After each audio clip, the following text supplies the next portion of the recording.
If you want to add weather widget to home screen on your Samsung Galaxy A26, it's quite easy to do.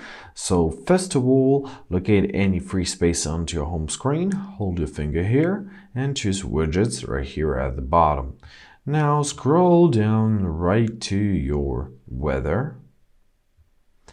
And here choose the desired widget, for example this one. Tap on it, tap on add. Great, now you can resize it if you want to, right? Simply hold your finger, you can make it bigger or smaller. Now let's tap on it. Give all the necessary permissions, press change to my precise location to understand the weather in your location, in your region. Great, it's detected. Now we can see the whole list, the whole lot of forecasts, right?